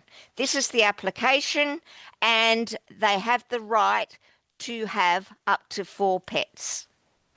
So when they complete the application, there will be an assessment. They make sure that the assessment is completed to ensure that your home, your residence, and your investment property meets the requirement of what that pet is or that animal. If it doesn't meet the requirements that that you're providing, you can withhold or say no to a pet within your investment property. Okay, so the important thing to remember when you're assessing is that the new legislation is also breed blind. Okay, so we all know that some dogs are diggers and some dogs are yappy and some dogs are really lazy, like greyhounds and all that sort of thing. But the legislation is breed blind, okay, because their thoughts are, the RSPCA's thoughts are, that you cannot assess. You are not, like real estate agents and landlords have not got the knowledge or the ability to assess an animal by their breed, which is, I think it's a bit silly. But again, remember, this is all very new. And once the issues start come rolling in, hopefully they'll be able to see that there's a few changes that need to be made to this. I just have to add some humour there. Yeah. So we can help assess and a tenant on behalf of the owner and discuss that. But goodness me, we can't help on a pet. No, that's what the fella from the RSPCA said. Were you at the big RTA? Yeah, we were. Was he there, the RSPCA guy? I got to see the video. It was fabulous. Oh my God. Yeah. So that's what everyone's been dealing with at the moment. The RSPCA thinks that everyone can have 4 dogs, and we'll just see how it all works out in the wash, I think. Yeah. Okay. So step 2, they filled out their application. The landlord, this is very important, you must respond within 21 days to approve that form, whether or not you're going to approve or decline that form. Okay. So if you're the landlord and you have taken more than 3 weeks to decide whether or not they can have the dog or the cat or whatever, it is automatically an approved form. You see what I'm saying? You automatically give consent if you haven't responded within 21 days. So remember, like, be onto it straight away. And again, your property management team know all of this, and they'll make sure that everything is done within the correct timeframes and everything. But if you're going overseas, this is something for the property managers too. You might have to have some kind of process or procedure set up, or alert system, like if landlords were to go overseas or whatever, and you won't be able to, or even if your staff members were on holidays for X amount of time, there would have to be some kind of register, I would suppose, in your agency to make sure that responses for PAT applications are being done ASAP and not lapsing into the 21 days, because, as I said, it's deemed as consent, automatic consent. Step 3, that's deemed as consent. Yep. Okay, so there's 4 things that can happen. You can give consent. Yep, that's fine. You can have 4 cats or 4 goldfish, whatever. Then there is conditional consent. Conditional consent would be, I will allow you to have 2 or 3 dogs, whatever, but they must be kept outside, or I will allow you to have X amount of pets, but they are not to be in the carpeted areas of my property. Like, you can set all of these conditional consents, as long as the conditional consent that you give is reasonable and not sort of out there. You can withhold consent, and then that just means that it's an NCAT dispute. It's up to the tenant to then take it further, and you end up going to NCAT. And this is where I think the backlog is going to be with the disputes with NCAT, because so many people will say, well, I'm taking it to NCAT. It's just going to hold everyone up, and it will prove to be a bit of an issue. Or you can give no consent. So you do still have options. Again, your best asset for your asset is your property manager, because they know what to do and how to go about things. Just work closely with them and get the right information and make sure everyone's doing everything and in compliance with the new legislation. Okay, so the landlord can set out the conditions, but the reasons for the conditional consent has to be reasonable and to do with the property and the pet. This property is not conducive to having, like, I can't think of dog breeds every time I do these sessions, like what are those digging ones? Beagle. Yeah, I've got too many expensive trees in the backyard. The landscaping costs X amount of money. I know that these dogs are diggers, and I don't want the landscaping ruined. And in that case, it could be considered reasonable, because damage that may happen, and if it's a beagle, they are big diggers. If it's a beagle and they're going to ruin your landscaping that you've put into the property, and the landscaping costs X amount of dollars, but the bond does not cover by any means that X amount of dollars, that is something that would be looked at as a reasonable condition for saying no to that pet. Okay, so in your kits, everyone's getting all of this information, but you can also have, you will find this list of reasonable conditions of consent to a pet, that the animal's kept outdoors, professional carpet cleaning at the end of the tenancy for an indoor animal, if reasonable, based on the type of animal and premises. professional fumigation at the end of the tenancy for a mammal that is kept inside, like a dolphin. Do they mean dolphin? Other reasonable conditions for the type of animal and the premises which are related to keeping the animal at the premises and which are not unreasonable conditions, and any other reasonable condition which the regulation may set out, but currently there are none. Again, forgive us, this is not us, this is legislation, and there are a lot of up in the air things, but hopefully it's all going to be rectified in the future when problems start to appear and issues happen, and they'll have to make some changes. Unreasonable conditions would be to increase the rent if someone was to have a pet. Remember, we can't do that.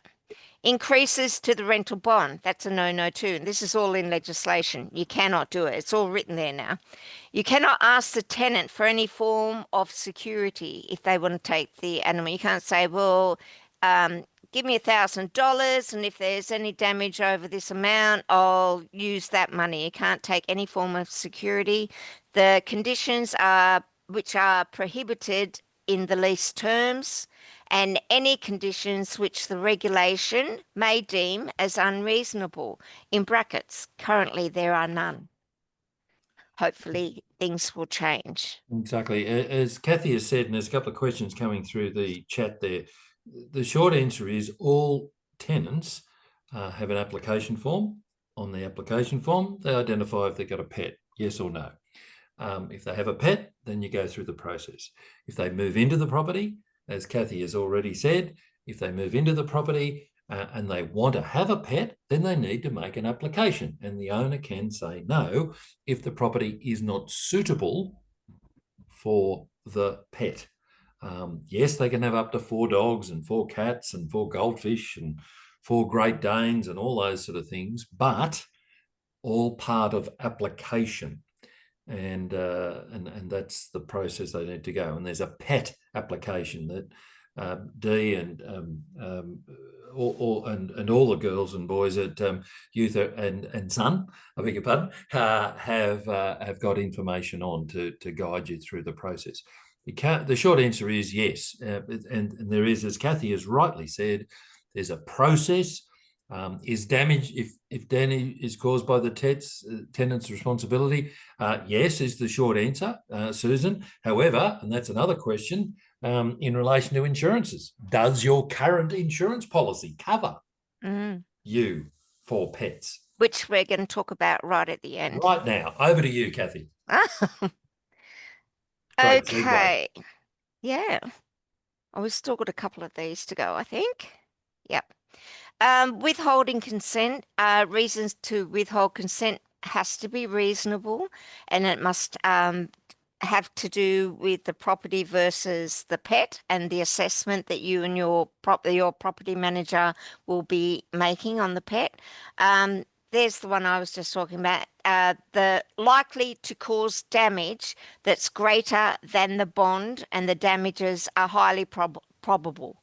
I'm not casting dispersions on beagles, but every beagle I've ever known of is a massive digger, and if you've got beautiful garden beds and fences or whatever and you've got a beagle, I reckon they're going to really do some damage to, I'm sorry, I hope there's no landlords out there that are beagle lovers, but it is true.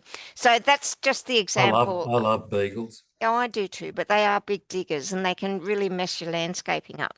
So if that was the case, you could use that as I'm withholding consent because, and it's a reasonable indication, although you're sort of assessing the breed, aren't you? One bad apple sort of thing. Anyway, the tenant, if you withhold consent, they can say, okay, we'll seek relief at NCAT, and then it's up to them to go ahead.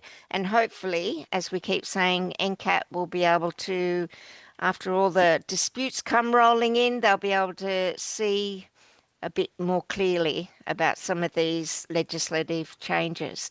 The landlord can resist the tenant having pets or pets if the pet and if the pet or the property are not suited. They have the right for 4 pets. These are the things that we need to remember. And the tenant can have more than 4 pets. Tenant can have more than 4 pets. They can, but you can say no. Anything over 4, you can just definitely say no. But if it's a big property, whatever, and you're a real pet lover, you can say yes to more than 4 pets if that's the way you're inclined. Grounds for refusal of consent to a pet. As I just said, the damages are going to be greater than the bond that's held by the secretary. That's reasonably probable then that there's going to be damage occurring. So if you want to move into the property in 6 or 12 months' time and you have an allergy, where's that one? Unreasonable damage. Landlord lives at the property. Okay. So you're the landlord. If you live at the property in the premises as well, you can refuse. Okay. So that's grounds for refusal to consent to have a pet. Now, if you are the landlord and you're thinking you're probably going to move in about 12 months' time or 6 months' time, and you've got a cat allergy against, and it really affects you, this is not grounds for you to give no consent to the pet application, unfortunately. So that's one of the questions that has come up and we've looked into. So the only way as a landlord for you to say no, in this instance, if you had an allergy and you want to move in, is if you were already living at the premises. Unsuitable premises, that's the main thing that's going to come up, and it's all about inappropriate fencing, insufficient open space for the animal, or the animal cannot be kept humanely. And that's when it comes in about defecating, going to the bathroom in any way, and being able to run and get exercise. So keeping the animal would violate a law or the council order or strata or community scheme bylaws or residential community rule. The tenant refuses to agree to a reasonable condition that has been proposed by the landlord. So if you say no, they've got to be kept outside, and they say I don't agree, well, you've got the grounds to say I refuse and I do not give consent. And only if the animal is kept outside. Now, we're just quickly going to talk about strata to do with the pets as well. If you're in a strata situation, like a complex that is run by strata, you will need to, if you have a tenant that is applying for a pet or X amount of pets, it needs to be, it needs to go to strata as well. Okay. Now, the problem with this is the 21 days still stands. Okay. So we do know that strata committees probably don't respond within 21 days. If they need to put it to a committee and they meet once a month or whatever, that 21 days that has been added to legislation is going to cause an issue here. So I think, Michael, can you correct me here? Did Aaron say last week that it's just been agreed that strata had made a decision on this? Because it had been put to them, had been like strata had at the strata act, they had discussed this with fair trading and everything, because it was going to be a problem if there was no response within 21 days. What was going to happen? Do you remember Aaron saying whether they've made a decision about that? There hasn't been a decision made that I'm aware of. Right. Maybe he was just talking about it. Yeah, and there's still a process that that everyone's got to go through, and that is that it's that application process and the approval. Yeah. Yeah. And if it's a strata situation, The other problem is that Mm. the strata won't deal with the tenants. So if the tenants Correct. were to make the application to the strata committee, they're not going to look at it. It's got to come from the It's got to get, landlord. that's right, it's Yeah. got to get from So the there landlord. are quite a few issues at the moment when it comes to a strata situation. But as it stands now, and we've been told, just do the same process and go through with the same process as it is at this point. Yeah. So, yeah, Yep. once Absolutely. once things are decided on, obviously we're going to send the information out to your team, your property management team as their members, and once we learn anything from the government and the regulator, it will go through to your team, and they will know what's to be done. Okay, so that one is a little bit up in the air at the moment.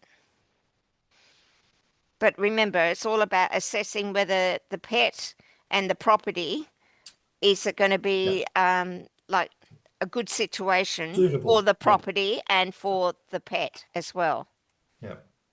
Now, as Michael was saying earlier about insurance, this is a good time for you landlords to have a look at your insurance policies. Hopefully, you've all got landlord insurance.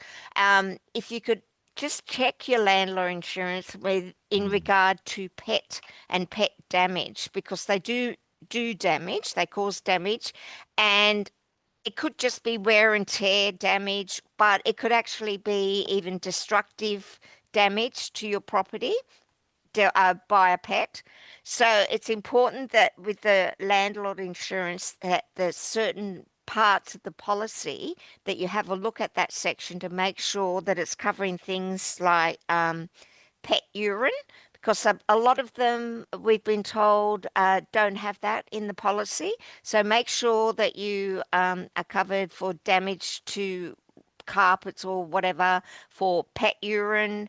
Also, will it cover landscaping, the one I was talking about earlier? A lot of insurance policies for landlords might just stop at the actual walls of the property and not include your beautiful landscaped area or the fences or something like that. So we suggest you have a look at your policies and go through them, talk to your insurance people, make sure that everything is going to be covered, just to make sure that you're going to be looked after if there are any issues.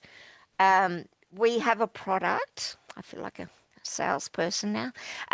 We have a product that we work with, Realty Protect Landlord Insurance. They provide $7,000 worth of pet insurance for landlords. They cover pet urine, and also the boundaries of the property are included for landlord insurance. So that might be something that you might want to look into when you're looking around and just making sure whether you're going to be covered. Yeah. Okay. As Kathy said, not all insurances are the same, as we're all finding out over the last couple of years. And again, you just want to make sure that your property is fully protected as far as your insurances are concerned, and particularly even like death of a tenant, another horrible one, but those sort of things where making sure that loss of rent and rectification of the property, etc., are also covered as far as your insurances are concerned. We know the one that REI recommends covers that, but whatever you're using, just make sure you can ask those questions. Yeah. Yep. So these are the reforms. We've covered the main reforms that we think it's important that you as landlords need to know a little bit about what's happening. The main thing is that your property managers are the professionals. They're your best asset for your asset, and they are going to help you through this, and they'll be doing everything correctly and within compliance of the new legislation. But there are other reforms coming in the future.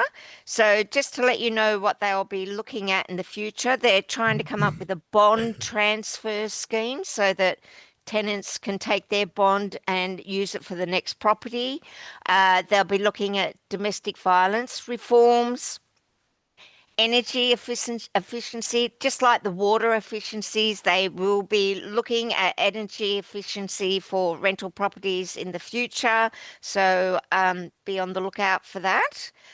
Privacy reforms on applicants, like some of the information we may not be able to ask for in the future.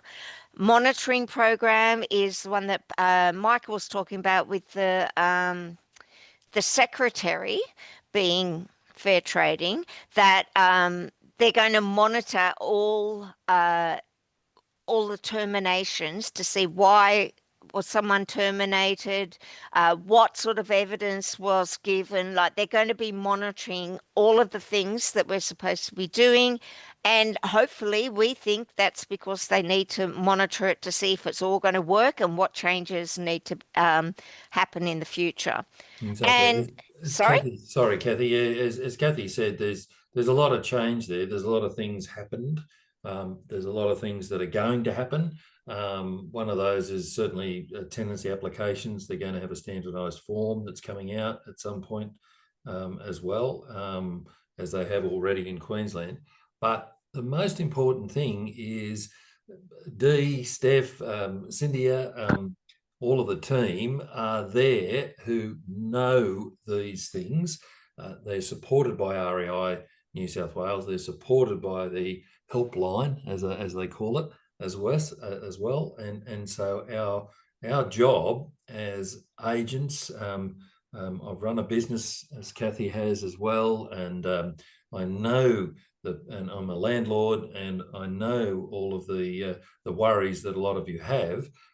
Please refer to your property management people. As I said, Uther and Son, they're there to make sure that you are getting the best advice. And when they're asking for things, it's not because they're being nosy. It's not because of any of those things. They're wanting to make sure that you are covered. And when you're making application, we can still do all the stuff that we used to do as landlords. It just means now there's evidence that we need to have in our forms, and that's all it is. Mm-hmm. Yeah. Very good. Okay, so we're wrapping up now, and just a reminder, Fair Trading, the secretary, will be looking for rent bidding. They'll be looking at the evictions and looking at rental repairs. These are some of the three big things that they're looking out for and monitoring at the moment. Rental repairs, they want to make sure that as landlords, you're keeping the properties in good repair and maintaining everything. So this is what they're going to be looking out for in the future. So just again, to remain calm, remember, remain calm. Your property manager has your back, and they are backed by us at REINSW. So they've got all the tools, they've got all the information, they've got all the backup to protect your investment property. And I would like to turn that off first because it was very loud. I would just like to thank Dee and Cynthia and all the team at Uther and Son Property for having us on tonight. And yeah, hopefully that we made you feel a little bit better about all these changes that are coming along. And again, the main thing is to have confidence in your team, because they do know everything that needs to be done, and we're there to back them up. Thank you, Kathy, and thank you, Michael. And I hope everyone got some good information out of that. And obviously, please feel free to reach out to us at any time.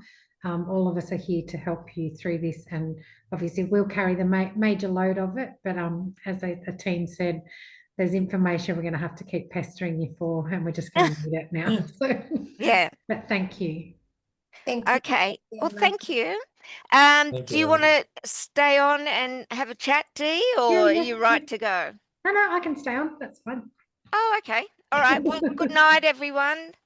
Good Thanks Thank you, for night. guys. having us. Thank you. Thank Thank you. you. Take care. Thank you. Have a good night. Good Just a bit night. of information we need to start doing. Thank you very much. Pleasure Pleasure. indeed. Pleasure indeed. Take care. No. There you go.